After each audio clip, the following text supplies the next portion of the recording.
You're listening on our public feed, which includes a shortened version of this episode. To hear the extended version and get access to our bonus shows, become an FM Plus subscriber. Sign up in Apple Podcasts or at fmpods.com.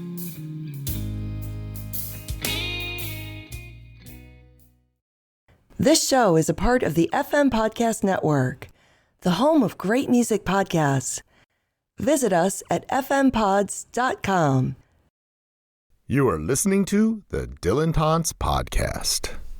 Hey everyone, I'm Jim Salvucci of the Dilettantes, and welcome to the latest installment of $1 Million Bash. It's that $1 Million Bash. The 1974 album, Planet Waves, marked a series of firsts for Bob Dylan. It was his first official album with the band. It was his first record not on the Columbia label. And it was, believe it or not, his first #1 album. The music represents, if not a return to form, a reset after the release of Pat Garrett and Billy the Kid and the Columbia-compiled revenge album called simply Dylan. Compositionally, it's a musical way station between 1970's New Morning and 1975's Blood on the Tracks. The songs feel personal and even at times intimate, and the influence of the band on the music is unmistakable, particularly Robbie Robertson's always superb lead guitar and Garth Hudson's meandering organ, which constantly threatens to explode the arrangements, even paradoxically, though it's what holds them together. Dylan's harmonica is pretty special too. The album's opener, On a Night Like This, is a jaunty accordion-driven love song. The lyrics are simple, rhyming night like this with touch of bliss, for instance. It stands in contrast to the magisterial cast iron song that follows, Going On, with its heavy guitar work and heavier lyrics speaking of the top of the end. And that song, in turn, gives way to the outright jocularity of Tough Mama, with her meat shaking on her bones, which leads to the torch ballad, Hazel. Don't worry, I'm not going to catalog the album's 10 songs and 11 tracks here, but it's worth noting that discrepancy, 10 songs but 11 tracks. That's because there are two versions of Forever Young, the most famous song on the album and a perennial favorite. One is the anthemic hymn we are most familiar with, which closes side 1 of the vinyl album. Side 2 opens with the same song done as a country rock honky-tonk. This song, by the way, was quoted by Howard Cosell when Muhammad Ali defeated Leon Spinks in 1978. It occurs to us that Bob Dylan struck the proper note in his great song Forever Young. May your hands always be busy. May your feet always be swift. May you have a strong foundation when the winds of changes shift. In 1980, Cosell reprised with, Even Muhammad Ali cannot be forever young. His hands are no longer busy. His feet no longer swift. If Cosell were still alive, maybe I'd watch more sports broadcasts. Planet Waves probably lands on a few fans' lists of Dylan's top 10, but it still likely occupies a special place in their playlist of albums. It's highly listenable, offering a variety of song genres from rock to ditty. There's a darkness mixed in with the joy. For instance, the grave dirge is sandwiched between the rollicking version of Forever Young and the loveliness of You Angel You. I first found the album when I was in college in the early 80s, and I've loved it ever since. Again, not because it is such an objectively great album, but because it feels great. It also has my all-time favorite personal misinterpretation of a Dylan lyric. Imagine how chagrined I was to learn after years of mishearing dirge that the mediocre line, in this age of fiberglass, I'm searching for a gem, wasn't a delightful verse I'd imagined. In this age of fine repast, I'm searching for a jam. What can I say? Sometimes the ear improves Dylan. So with that, let's meet today's $1 Million Bashers. We're going to start with Court Carney. Say hi, Court. Hi, everyone. Up next, Erin Callahan. Hey, everyone. Great to be here. Ray Lee Hearn. Good to see you and hear you as always. And last but not least, Rockin' Rob Virginio. Thanks very much, Jim. Really glad to see everybody today. Yeah, great to see everyone. Unfortunately, Nina Goss could not make it today, so hopefully we'll get her back in next month.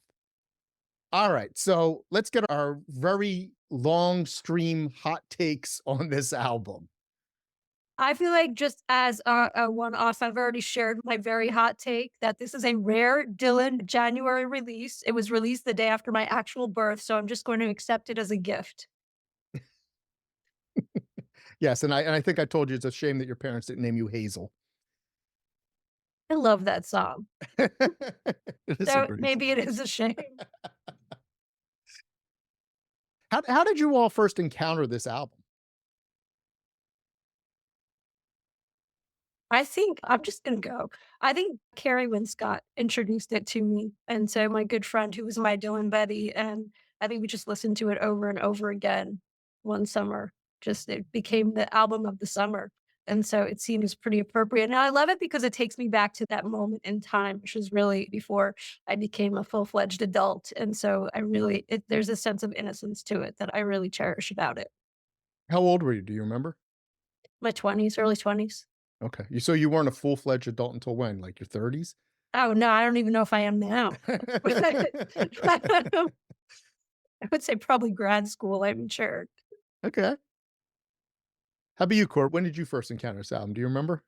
I was a big David Geffen fan in 1974, and so I was following what he had been doing. I was 0 at this point. I'll have to tip my hat. I was not alive when this was released. I think this was a period, probably in my 20s, where I was really into the band. And I went into this period where I listened to Rock of Ages every day. That kind of period we've all kind of been in. And I think that's when I first clocked it. I don't think I clocked it through Dylan really as much as the band. And I didn't know what to do with it. It wasn't a record that I went to a lot. It's a record I listen to a lot now. I actually really like this record. And it's a record that has like a vibe to it. And then I used to think it was a vibe that fell apart when you listen to the particular songs. But I don't think that's really that true. I think it's a fine record. It reminds me of a record like, I know everyone puts it in the new morning category. There's a great line on Reddit where it's like, this is new morning after it went drinking or went out drinking or something. But I like it. I think it's in the meta world, like Street Legals, that record that every few years people rediscover. It's like, did you ever know about Street Legal? And like, I think now we're in a period of Street Legal revitalization, but we're constantly revitalizing these records. But I think this is the same kind of thing. It's not a record that probably said too much to me at the beginning when I first heard it.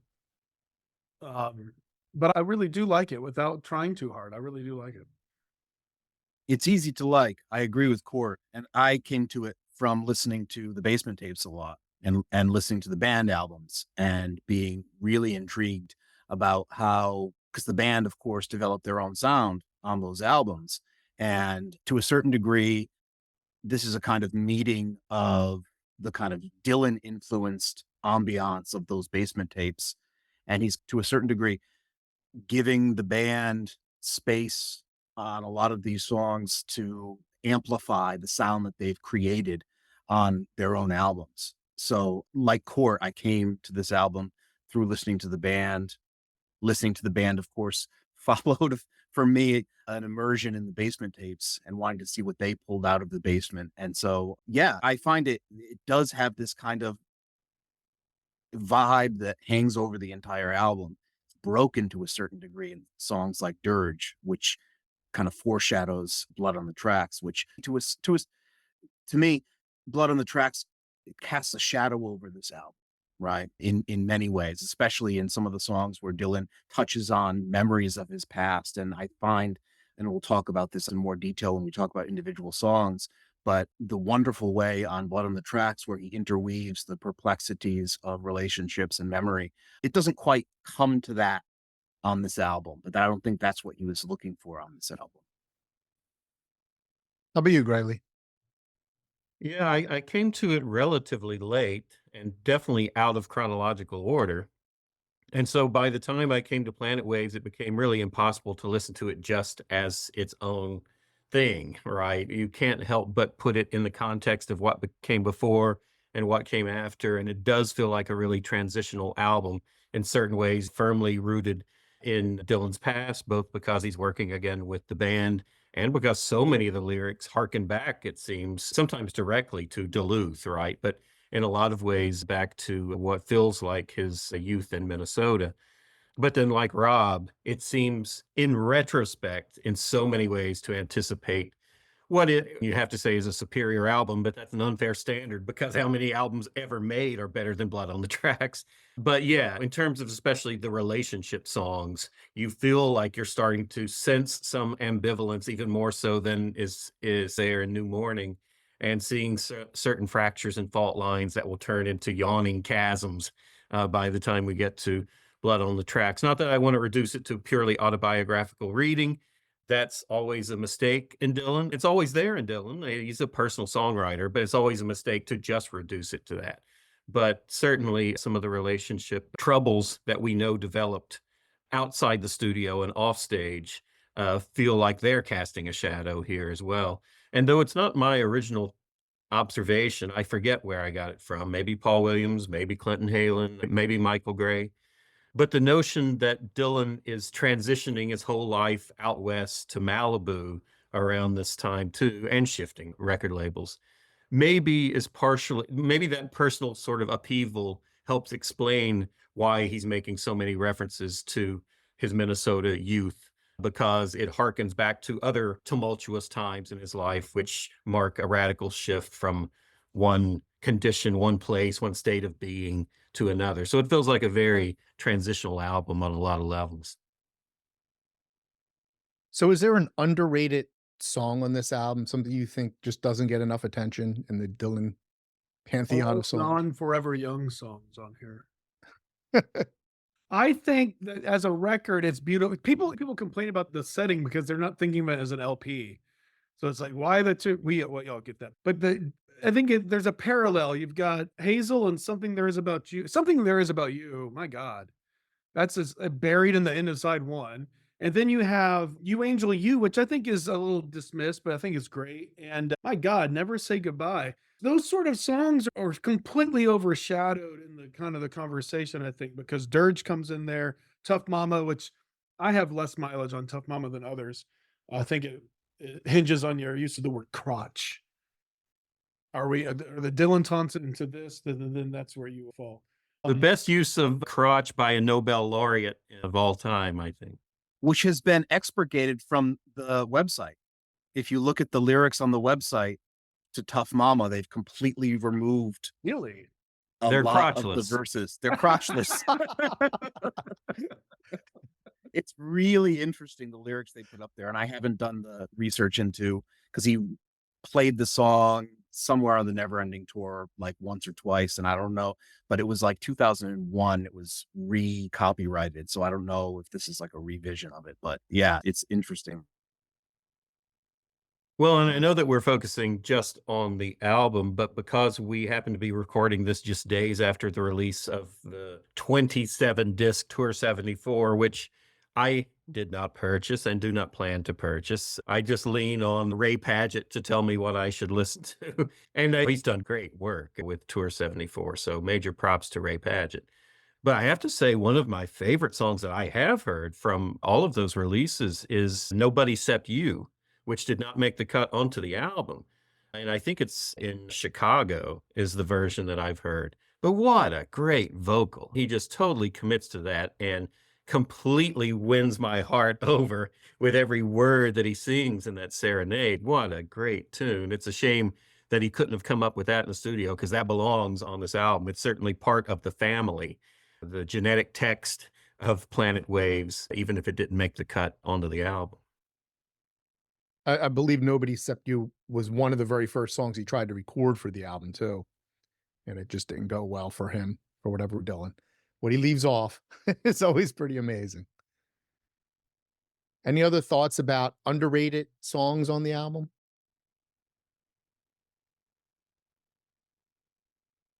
I don't know if it falls into the category of underrated, because I've always loved Dirge as a song. And it makes me wish I was a musician, because I feel like probably there is a paper to be written about how Dylan writes differently for piano or sings differently for piano than guitar songs. But I can't pursue that any further than to say, I bet there's something there. But the thing that really made me think there's a lot more there than I ever gave it credit for was, is there a video component to this at all? Jim? Yeah, we always put the video on YouTube. Okay, well, I'll hold this up. But what I'm holding up for those of you who can't see it or just listening to the audio version is Mixing Up the Medicine, that great gigantic coffee table book that was released, was it last year? With certain gems from the Tulsa archives. And wow, what an astounding treasure trove of new information we have about dirge and planet waves from the chapter contributed by Raymond Foy. And he shows, they reproduce one page of an initial handwritten lyrics where Dylan's making multiple references to Leonard Cohen. I'm like, what? And there's a conference paper for someone to write, the Leonard Cohen intertext. It's on page 286 and following, for those of you who have the book at home. But yeah, so there are Leonard Cohen references in the original manuscript.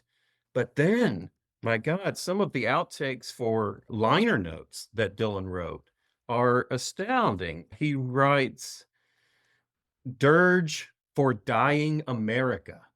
The dream gone, cold blue, steel-eyed women of death rising from the ashes of tumult, black vapor, lights out, Haymarket Square, Angola, Tombstone, Sacco and Vanzetti, Ethel and Julius, and the four dead in Ohio. Like the master said, it's not what's here, it's what's left out. It's been a long ride and lots been discarded, abandoned along the way. It's like, whoa, wait, what? And it surprises me that I never picked up on any of this, because I'm usually the first guy to go to an allegorical reading of Dylan. I've got a whole chapter on religious allegory and Time Out of Mind. Rob and I have had multiple conversations with allegorical readings of songs like As I Went Out One Morning or Tears of Rage. And so I'm surprised it never occurred to me. I just dumbly read it like a relationship song, and it is that.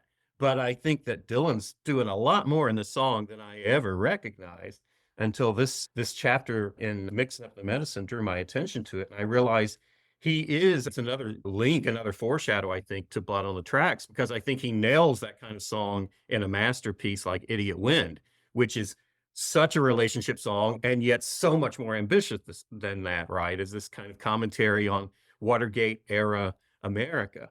But I guess he was already starting to get that ambitious songwriting, those muscles exercised again on Planet Waves in ways that I had failed to appreciate until Mixing Up the Medicine.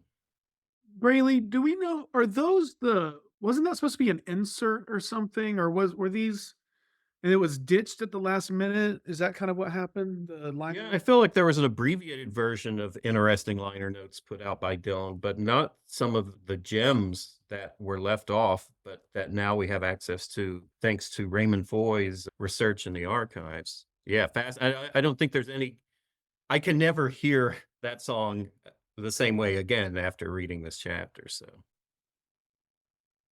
Yeah, I agree. That was a song that really caught my attention this time round. And it was everything Greeley has said, buttressed by, of course, those incredible liner notes from Mixing Up the Medicine, is exactly how I feel about the song, because it doesn't, surely Idiot Wind is a song that does it better, but all the elements are there, right? You've got this, it dirge tacks between this raw confessional mode. The opening verse is like so lacerating. And then this mode that he discovers on Blood on the Tracks. I went out on Lower Broadway and I felt that place within, the hollow place where martyrs weep and angels play with sin, where something that you might even think of as being part of like Shelter from the Storm or something like that. And then, of course, as Greeley was just saying, so sing your praise of progress in the doom machine. The naked truth is still taboo wherever it can be seen. So he takes the lover's passion and the larger social surroundings and makes the song, forces us to think about this song as a kind of disillusionment with whatever progress might represent in American discourse. And then it ends with this kind of like really bitter, stripped down idiom, right? I hate myself for loving you, but I should get over that. And so it mixes up these different modes in a way that is, I don't know if this is correct or not, if Greeley would agree, is a little more seamless in Idiot Wind, or kind of flows better, but all the elements in dirge are there that are then amplified and refined in Idiot Wind. Yeah, and if it's a breakup song with Lady Liberty or America or whatever, I have to put in what it otherwise sounds like one of the most misogynistic lines Bob Dylan ever wrote. And though Raymond Foy doesn't comment on it, if you stare carefully enough at the yellow legal pad page reproduced there on page 287, you can read that the initial last line was going to say, "I hate myself for loving you. Now get out of here, you bitch." What? What?